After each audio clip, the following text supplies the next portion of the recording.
So the Fever need revenge tonight.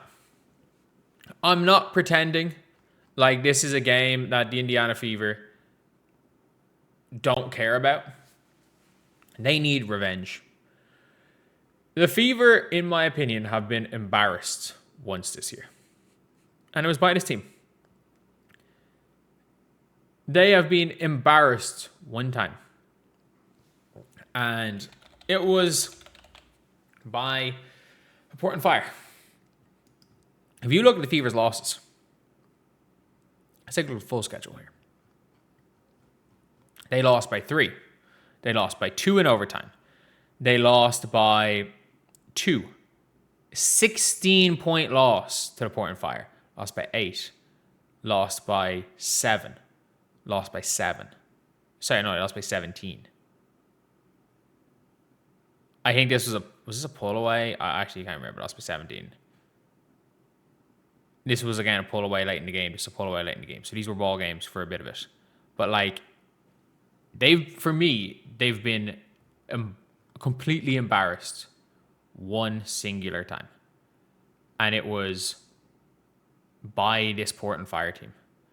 And Portland have been terrible. Recently, Portland have been really bad. They come in off a bad loss to the Aces.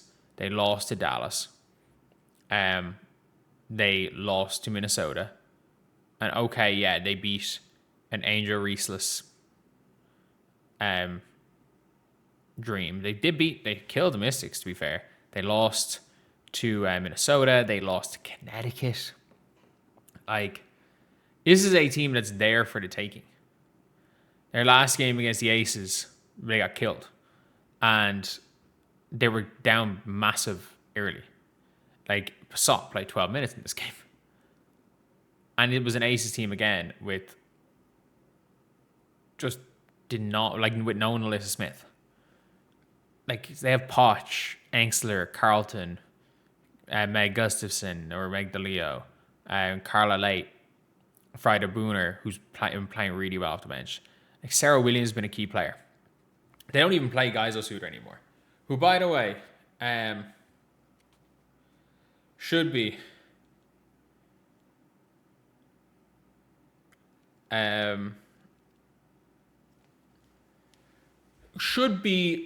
a player the Fever should be trading for. Really should be. Like, Holly Winterburn played 14 minutes in this game. She's what? What's she average on the year? 2 points a game?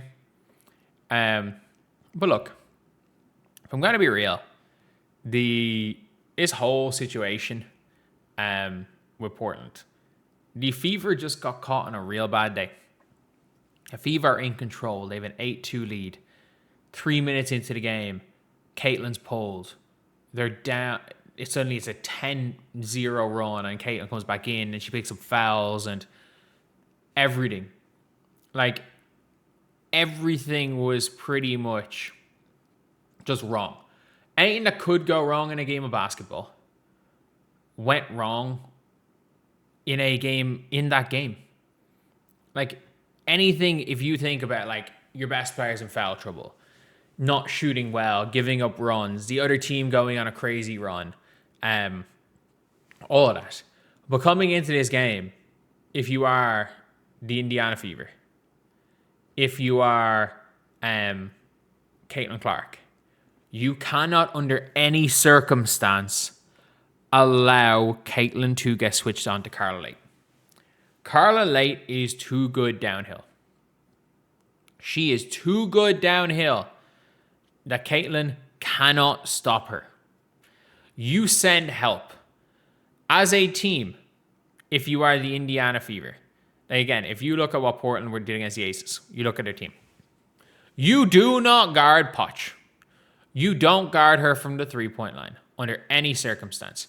You let Carla Late shoot threes. Off the bench, if Sarah Williams on the floor, you're in full help on Sarah Williams. You just have to realize, okay, they got a lot of shooters here. They got a lot of shooters. What we can't do is let them drive at Caitlin Clark with no help. We can't do that. We fight through screens. We go under screens. We don't even fight through. Caitlin, you are guarding Poch.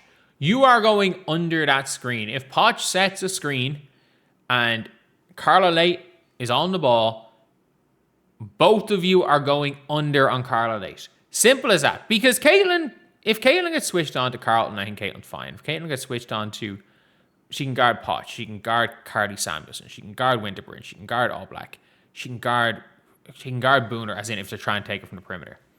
But go under every screen. Genuinely. If you are the Indiana Fever, this is how you have to play on Carla Late. If Carla Late is hitting jump shots, she's hitting jump shots. There's not much you can do with the way you're constructed. You switch everything. This is literally what the Indiana Fever did last time. So, this is all the Portland Fire had to do. This is the first time everyone was like, oh, the Fever got exposed for the switch all. To be fair, they got exposed for it against the Valks the game before, and then the Portland Fire came. So, what they literally did, Portland, was that Carla Late was never on Caitlin Clark. Caitlin Clark would be, let's say Caitlin's on defense here. Carla Late's on the ball here. And let's say Lexi's guarding her, so let's say Hull. And she's guarding Poch. They literally would just walk.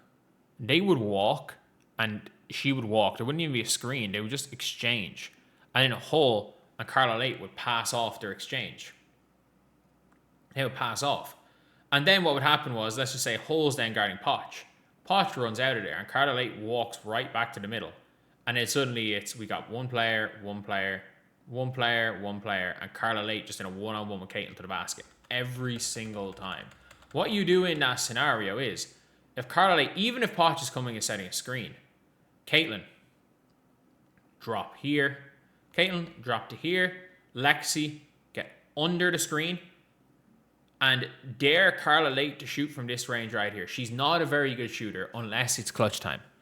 She's not a good enough shooter. You step under on Carla Late because if you step under, you're not allowing Carla Late to turn the corner. You're not allowing Caitlin Clark to get exposed. You go under and whatever Poch does, Caitlin goes and follows back with her. As simple as that. At no stage is Caitlin going to be guarding a elite shooter and slasher.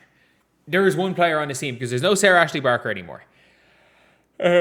She's done for the year. So you're not looking at a situation where Caitlin's going to be. They're going to be able to expose Caitlin consistently. They're just not. And obviously, again, the last game these guys played was bad. It was real bad for FIFA. It was an embarrassing game. The big three were back.